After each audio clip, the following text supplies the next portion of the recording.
Hello students, मैं doctor Renuka Verma अपने channel botany ज्ञान में आपका वेलकम करती हूं। आज हम RPSC assistant professor paper first unit second का लास्ट टॉपिक पढ़ने जा रहे हैं, जो है role of information technology in disease detection. यहाँ पर हम बात कर रहे हैं प्लांट डिजीज की, यानी कि किस तरीके से हम एडवांस टेक्नोलॉजी का उपयोग करते हुए डिजीज को डिटेक्ट करते हैं। क्योंकि पहले क्या होता था कि जो भी प्लांट ब्रीडर्स होते थे, प्लांट पैथोलॉजिस्ट होते थे, वो इतना टेक्निकल नहीं थे प्लांट को डिटेक्ट करने के लिए, उसमें जो है ह्यूमन इन्वॉल्वमेंट ज्यादा था। लेकिन अभी जो है वो मॉडर्न टेक्नोलॉजी आ गई है और टेक्नोलॉजी बेस्ड जो है वो प्लांट डिजीज का डिटेक्शन किया जा रहा है। तो टॉपिक स्टार्ट करने से पहले अगर आप मेरे चैनल पर नए हैं तो प्लीज मेरे चैनल को सब्सक्राइब करना ना भूलें और बेल बटन दबाकर नोटिफिकेशन स्टार्ट कर लें। और अगर आपको मेरे वीडियोस पसंद आ रहे हैं और आपके लिए ये यूजफुल है तो ये उन लोगों तक पहुंचाएं जिनके लिए ये यूजफुल हो सकते हैं। तो आई होप आप जो है मेरे वीडियोस को लाइक एंड शेयर जरूर करेंगे। तो स्टार्ट करते हैं topic, role of information technology in disease detection. देखिए, प्लांट डिजीज जो है वो एक बहुत ही बड़ा डायलेमा साबित हो रही है। क्यों? क्योंकि इसकी वजह से जो है लॉस हो रहा है, क्वालिटी का भी लॉस हो रहा है और क्वांटिटी का भी लॉस हो रहा है। तो मतलब हम ये कह सकते हैं कि जो भी क्रॉप हम उगाते हैं उसका जो प्रोडक्शन है वो तो घट ही रहा है, साथ ही साथ जो प्रोडक्शन मिल रहा है उसमें क्वालिटी का भी लॉस हो रहा है। किस वजह से? प्लांट डिजीज के कारण। ठीक है, नेकेड आई से हम अगर किसी प्लांट डिजीज को ऑब्जर्व करते हैं तो वो तभी पॉसिबल है जब हम कोई एक्सपर्ट हो, क्योंकि एक्सपर्ट जिसने इस ही चीज के अंदर अपनी स्टडी की है तो वो इस चीज को बहुत ही इजीली जो है पहचान सकता है। लेकिन एक लेमैन के लिए, एक आम आदमी के लिए ये मुश्किल होता है कि वो ये पहचान कर सके कि जो पादप है उसके अंदर जो प्लांट है वो डिजीज्ड है या नहीं है। क्यों? क्योंकि इसके लिए बहुत ज्यादा प्रैक्टिस की जरूरत पड़ती है। ठीक है, अब जो एक्सपर्ट हैं, अगर बार बार हम एक्सपर्ट को बुलाएंगे, एक सिंपल सी बात करें कि एक किसान है जिसके पास इतना पैसा नहीं है लेकिन उसने अपना जो है खेत है उसके पास और खेती वो करता है। ठीक है, एंड वहां पर जो है उसको अगर ये पता करना है कि जो मेरी क्रॉप है उसके अंदर डिजीज है या नहीं, तो हर बार अगर वो एक्सपर्ट को बुलाएगा तो उसके लिए ये बहुत ही ज्यादा टाइम कंज्यूमिंग और साथ ही साथ एक्सपेंसिव, यानी कि उसको बार बार महंगा पड़ेगा, वो इस चीज को अफोर्ड नहीं कर सकता। ठीक है, क्योंकि इसमें क्या क्या चीजें ऐड हो जाती है। एक्सपर्ट की एक्सपेंसेस, यानी एक्सपर्ट जब आएगा जाएगा और जो भी वो चार्ज लेता है तो एक्सपर्ट के एक्सपेंसेस हो गए। इसके अलावा वैल्यू ऑफ डैमेज, ऑलरेडी अगर हमारे क्रॉप जो है उसके अंदर डिजीज है तो वहां पर जो डैमेज हो रहा है वो भी उसके अंदर एड ऑन हो गया, और कॉस्ट ऑफ कंट्रोल। ठीक है, एक्सपर्ट ने बता दिया कि भाई यहाँ पर ये डिजीज है, तो उस डिजीज को कंट्रोल करने के लिए लगने वाला पैसा, तो ये सारी चीजें जो हैं वो बहुत ज्यादा एक्सपेंसेस को बढ़ा देती है। तो एक नॉर्मल किसान के लिए ये सब कुछ करना बहुत ही मुश्किल है और बार बार करना बहुत ही मुश्किल है। तो इसका सॉल्यूशन क्या है? इसका सॉल्यूशन है कि हम कुछ ऐसी टेक्निक्स का यूज करें जो कंप्यूटर बेस्ड हो, जो हमारे फील्ड को बार बार जो है अपने हिसाब से उसको चेक करती रहे, अपने हिसाब से हमें बता दे कि भाई यहाँ पर ये जो एरिया है वहां पर प्लांट डिजीज है। तो उससे क्या होता है कि अर्ली स्टेज में हमें प्लांट डिजीज का पता चल जाता है, हमें एक्सपर्ट को बुलाना नहीं पड़ता, उस कंप्यूटर बेस्ड टेक्निक के अंदर ही हमें ये पता चल जाता है कि हमें किस तरीके से उसको कंट्रोल करना है। तो ये थोड़ा एक बार पैसा लगता है लेकिन बार बार के खर्चे से कहीं अच्छा है। ठीक है, अब देखिए कंप्यूटर बेस्ड टेक्निक कौन कौन सी हो सकती है? Machine learning technique, expert system, remote sensing and wireless sensor network. थोड़ा थोड़ा हम सभी जानते हैं इनके बारे में। मशीन लर्निंग टेक्निक से मतलब हुआ कि हम कोई सॉफ्टवेयर डेवलप कर ले, ठीक है, जिससे कि अगर हमने किसी प्लांट की सिम्टम्स को डाला कि भाई हमें ये सिम्टम्स दिख रहे हैं, तो उसका वो बेस्ट जो रिजल्ट हमें दिखाएगा, उससे हमें थोड़ा आइडिया लग जाएगा कि प्लांट में डिजीज है या नहीं है। एक्सपर्ट सिस्टम भी कुछ तरह के स्पेशल सॉफ्टवेयर होते हैं जो सिम्टम्स के बेस पर हमको बता देते हैं कि कौन सी डिजीज हो सकती है। ठीक है, रिमोट सेंसिंग हम सभी जानते हैं। रिमोट सेंसिंग क्या है? ये जो है एक बहुत ही एडवांस टेक्निक है जो कि सेंसर बेस्ड है और वो एक पर्टिकुलर फील्ड की या एक खेत की या एक पर्टिकुलर आसपास के खेतों की जो है साथ साथ जो है जानकारी इकट्ठा कर सकती है इमेज सेंसिंग के ऊपर, जो फोटो कैप्चरिंग होती है उस पर बेस्ड होती है। और है वायरलेस सेंसर नेटवर्क, यानी कि ऐसे सेंसर नेटवर्क होते हैं जिसमें कोई वायर नहीं होता, वायरलेस होते हैं, और साथ ही ये रेडिएशन का यूज करके ये पता लगाते हैं कि उस एरिया में कोई एबनॉर्मलिटी है या नहीं। इनको हम थोड़ा डिटेल में देख लेते हैं। सबसे पहले है मशीन लर्निंग टेक्निक। ठीक है, मशीन लर्निंग टेक्निक जो है वो सबसे पहली चॉइस होती है, क्योंकि ये कम खर्चीली भी होती है और समझने में बहुत ही आसान होती है। इसके लिए हमें बहुत ज़्यादा टेक्निकल नहीं होना पड़ता। रिसेंट रिसर्चेस ये प्रोवाइड कराती है कि इनकी जो एबिलिटी है, मशीन लर्निंग टेक्निक की जो डिजीज को डिटेक्ट करने की एबिलिटी है और आइडेंटिफाई करने की एबिलिटी है वो बहुत ही अच्छी है। ये अर्ली स्टेज में ही बता देती है कि इस प्लांट के अंदर ये डिजीज है। ठीक है, अब ये किस किस चीज के द्वारा, किस किस पॉइंट्स के द्वारा जो है डिजीज को डिटेक्ट करती है? Image acquisition, image pre processing, image segmentation, feature extraction, statistical analysis, classification based on a classifier. मतलब कि एक पिक्चर मान लीजिए क्लिक की गई, उस पिक्चर के खंडों को उसको फ्रेगमेंटेड करके भी ये आइडेंटिफाई कर लेती है कि इस पिक्चर के इस फ्रेगमेंट के अंदर जो है डिजीज हो सकती है। साथ ही साथ उसका कंप्लीट स्टेटिस्टिकल एनालिसिस गणित के रूप में जो है गणना करके बता देती है कि यहाँ पर डिजीज हो सकती है। और साथ ही साथ जो इसके अंदर ऑलरेडी मेंशन होता है तो वो डिजीज बता देती है कि ये डिजीज यहाँ पर हो सकती है। ठीक है, अब जैसे देखिए ये है अर्ली स्क्रॉच और ये है लेट स्क्रॉच। इसका मीनिंग क्या है कि भाई मान लीजिए ये पिक्चर जो है कैप्चर हुई, ठीक है, तो मशीन लर्निंग टेक्निक ने इसको फटाफट से नाम दे दिया कि ये अर्ली स्क्रॉच है, ये लेट स्क्रॉच है। क्यों? क्योंकि अर्ली स्क्रॉच में देखिए जो धब्बे हैं वो थोड़े छोटे हैं, तो इसलिए इसको अर्ली स्क्रॉच इन्होंने पिक्चर के बेस्ड पे नाम दे दिया। और अगर यही धब्बे जो हैं बड़े बड़े काले भूरे हो जाते हैं, लीफ जो है वो झुलसी हुई दिखाई देती है, ब्लाइटेड दिखाई देती है, तो उसको इन्होंने लेट स्क्रॉच नाम दिया। तो इमेज लर्निंग टेक्निक पर हम पिक्चर या इमेज को कैप्चर करके भी आइडेंटिफाई कर सकते हैं। ठीक है, अब एक इंडियन रिसर्चर है, उन्होंने मशीन लर्निंग टेक्निक का यूज करते हुए एक वेदर बेस्ड प्रिडिक्शन मॉडल बनाया है।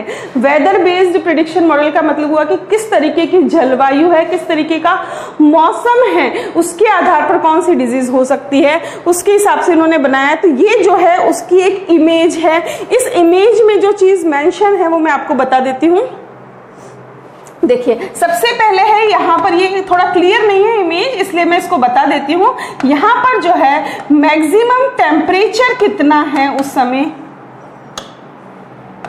ये यहाँ पर मेंशन करना होता है। ठीक है, ठीक इसी तरीके से इस साइड में हम मेंशन करते हैं कि उस दिन का मिनिमम टेम्परेचर कितना है, उसको हम यहाँ पर ऐड ऑन करते हैं। ठीक है, उसके बाद सेम चीज जो है हम रिलेटिव ह्यूमिडिटी कितनी है उस एनवायरमेंट की, उस ह्यूमिडिटी को यहाँ पर हम मैक्सिमम ह्यूमिडिटी जो है मेंशन करते हैं।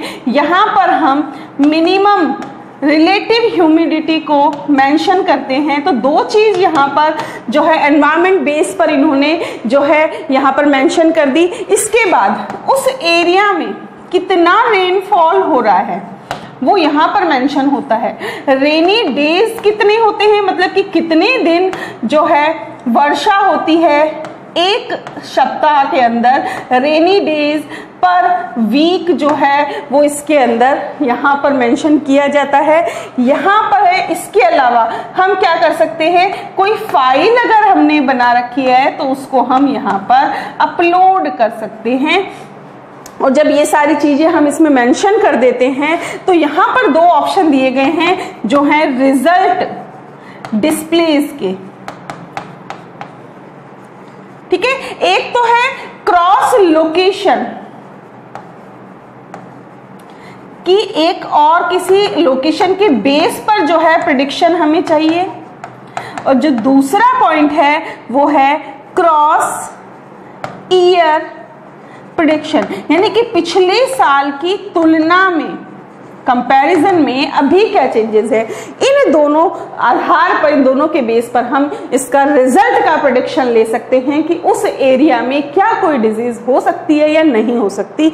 तो ये एक इंडियन बेस्ड जो है मशीन लर्निंग सॉफ्टवेयर है जो बेसिकली बनाया गया था राइस ब्लास्ट जो डिजीज होती है उसको प्रेडिक्ट करने के लिए। इसके बाद है एक्सपर्ट सिस्टम। एक्सपर्ट सिस्टम भी एक तरीके से एप्लीकेशंस ही होती हैं। ये एप्लीकेशंस कई डोमेन के अंदर होती हैं और ये जो है जब हमारे पास कोई एक्सपर्ट अवेलेबल नहीं होता तो एक्सपर्ट का ही काम करती है। इनको डेवलप करने के लिए हमारे पास नॉलेज होनी चाहिए और साथ ही साथ एक डोमेन एक्सपर्ट होना चाहिए, क्योंकि अगर आपने इसको डेवलप करते वक्त कोई भी लूप होल छोड़ दिया तो वो लूप होल हमेशा हमारे रिजल्ट्स के अंदर शो होगा। तो यहां पर जो एक्सपेंसेस आ रहा है इस सिस्टम को डेवलप करने में आ रहा है, ठीक है। उसके बाद जो है एक्सपेंसेस हमारे घट जाते हैं, ठीक है। अब ये जो है एक तरीके की मशीन एक्सपर्ट सिस्टम है। इसमें देखिए क्या होता है, ये एक नॉन एक्सपर्ट यूजर है जिसको कोई नॉलेज नहीं है, वो एक्सपर्ट नहीं है किसी चीज के अंदर। वो क्या करेगा, वो अपनी क्वेरी डालेगा इसके अंदर कि भाई मेरे को ये परेशानी आ रही है, ठीक है। ये एक यूजर इंटरफेस है, ठीक है। अब ये जो है कहां जाएगा, इंटरफेस इंजन में जाएगा। ये इंटरफेस इंजन जो है ये कहां जाएगा, ये जाएगा नॉलेज बेस के अंदर। ये नॉलेज बेस जो है वापस इंटरफेस इंजन में आएगा, यूजर इंटरफेस पे आएगा और फिर एक एडवाइस देगा कि आप जो है आपकी एक क्वेरी जो है इसके लिए हम ये एडवाइस देते हैं। लेकिन ये जो नॉलेज बेस तैयार हुआ है ये कहां से तैयार हुआ है, ये नॉलेज बेस जो है ये तैयार हुआ है एक्सपर्ट बेस्ड नॉलेज, यानी कि जो एक्सपर्ट हैं उन्होंने जो भी नॉलेज दी है उस क्वेरी से रिलेटेड, तो वो जो है इसके अंदर होगी और उस क्वेरी के हिसाब से जो बेस्ट रिजल्ट होगा, बेस्ट एडवाइस होगी वो यूजर को मिल जाएगी। इसका एक छोटा सा एग्जांपल है गूगल। हमें कुछ नहीं आता तो हम गूगल पर डाल देते हैं, गूगल अपने अकॉर्डिंग जो है हमें रिजल्ट दे देता है। तो गूगल वो रिजल्ट कहां से लाता है, वो एक एक्सपर्ट सिस्टम है और उसके लिए उस पर्टिकुलर जो भी क्वेरी हमने की है उस क्वेरी के लिए उसके पास जो बेस्ट एडवाइस होती है वो गूगल हमें प्रोवाइड कराता है। ठीक उसी तरीके से एक्सपर्ट सिस्टम के अंदर होता है, ठीक है। अब देखिए एक इंडियन रिसर्चर है, उन्होंने राइस प्लांट की डिजीज को डिटेक्ट करने के लिए एक एक्सपर्ट सिस्टम बनाया है। ये एक्सपर्ट सिस्टम जो है देखने में कुछ इस तरीके से दिखता है और इसका जो नाम है वो है ESTA कंसल्ट, ठीक है। अब यहां पर देखिए लिखा है what is the causing agent of plant, ठीक है। अब ये जो है इन्होंने क्वेश्चन पूछा कि जो हमारी एक क्रॉप है इसका फोटो क्लिक कर दिया कि इसके अंदर डिजीज कौन सा जो पैथोजन है वो कॉज करता है, ठीक है। अब यहां पर जो है देखिए 3 ऑप्शन आ गए। पहला जो है कि हमें कौन सी डिजीज जानी है, बैक्टीरिया कॉज्ड या फिर वायरस कॉज्ड, ठीक है, या फिर फंजाई कॉज्ड और निमेटोड। इससे रिलेटेड जो भी हैं इसने कह दिया कि भाई ये 4 तरह के जो हैं इसके अंदर डिजीज हो सकती है। उसके बाद नीचे इन्होंने यहाँ पे ऑप्शन दे रखे हैं एक्सप्लेन, वाई, ओके और स्टॉप। कहने का मतलब कि इसको एक्सप्लेन करिए कि अगर बैक्टीरियल डिजीज है तो कैसी हो सकती है, क्यों हो रही है, इसको हम कैसे रोक सकते हैं, वो सारा का सारा जो है ये यहाँ पर प्रोवाइड कराता है। और यहाँ पे ऑप्शन है कि हम इस पिक्चर को जूम करके देख सकते हैं कि कौन सा प्लांट है और कौन सी डिजीज इसके अंदर हो सकती है। तो ये भी एक इंडियन एक्सपर्ट सिस्टम है, ठीक है। अब देखिए, एक रैपिड डेवलपमेंट है जो कि वर्ल्ड वाइड वेब मैंने कराया है दूसरे एक्सपर्ट सिस्टम को यूज करते हुए। ये एक पैलेस्टीनियन रिसर्चर है जिन्होंने डॉक्टर वीट नाम से एक एक्सपर्ट सिस्टम को डेवलप किया था, जो देखने में कुछ इस तरीके से दिखता है। ये पाकिस्तानी वीट के लिए डेवलप किया गया एक्सपर्ट सिस्टम है, जिसमें यहां पर डॉक्टर वीट लिखा हुआ है। ठीक है, ये कुछ इस तरीके का होता है। इसमें क्या होता है, यहां पे लिखा है वेयर इज प्रॉब्लम। एक क्वेश्चन जो है मान लीजिए ये पूछ रहा है कि प्रॉब्लम कहां पर है। अब यहां पे ऑप्शन दिए गए हैं, लीव्स में प्रॉब्लम है, स्टेम में प्रॉब्लम है, रूट में प्रॉब्लम है, पूरे प्लांट के अंदर प्रॉब्लम है, या फिर आई डोंट नो, मतलब कि मुझे नहीं पता कि प्रॉब्लम कहां है। इनमें से कोई भी एक ऑप्शन को हम सेलेक्ट करते हैं, सबमिट योर रिस्पॉन्स करते हैं, तो उसके आधार पर जो भी बेस्ट रिजल्ट होता है वो ये हमें प्रोवाइड करवा देता है।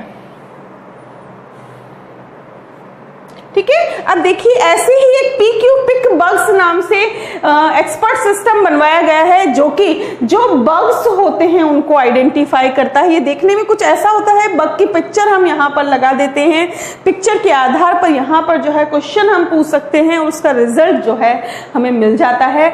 उस पिक्चर के बेस पर वो बता देता है कि ये जो है ये वाला बग है और इसको हम इस तरीके से कंट्रोल कर सकते हैं।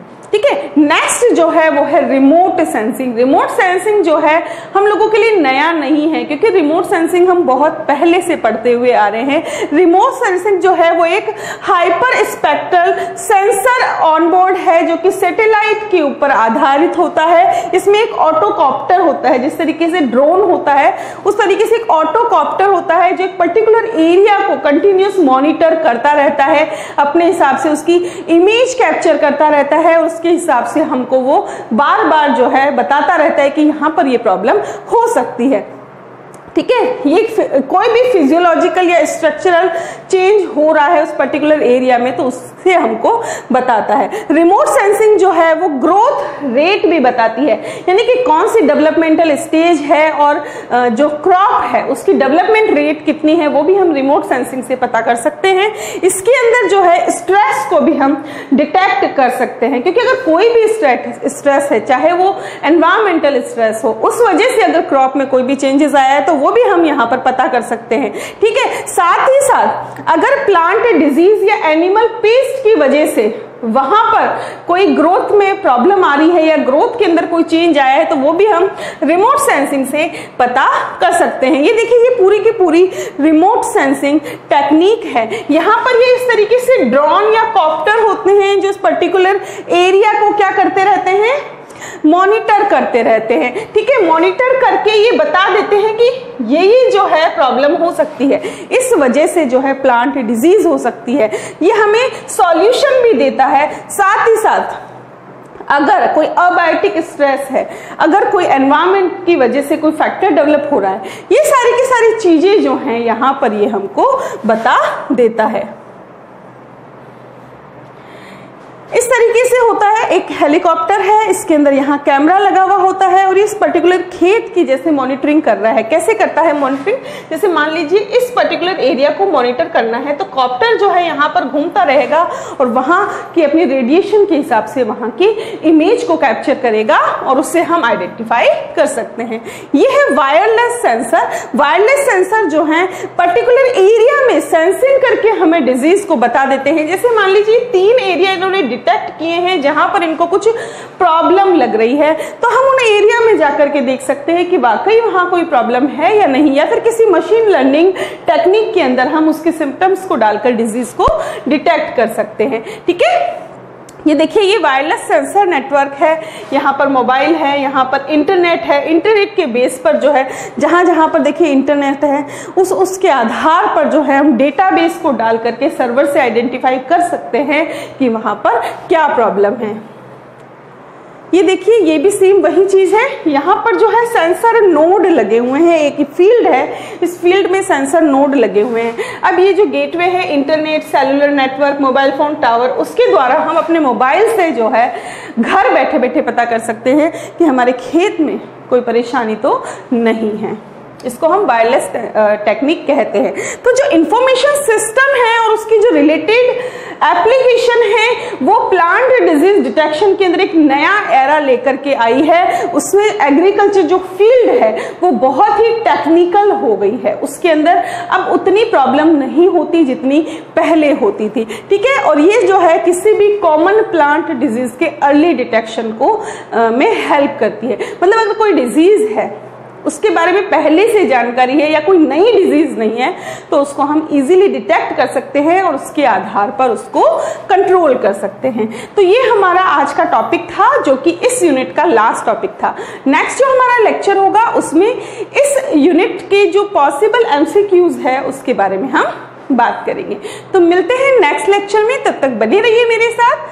Thanks for watching and stay tuned to Botany Gyan for more informative videos. Thank you.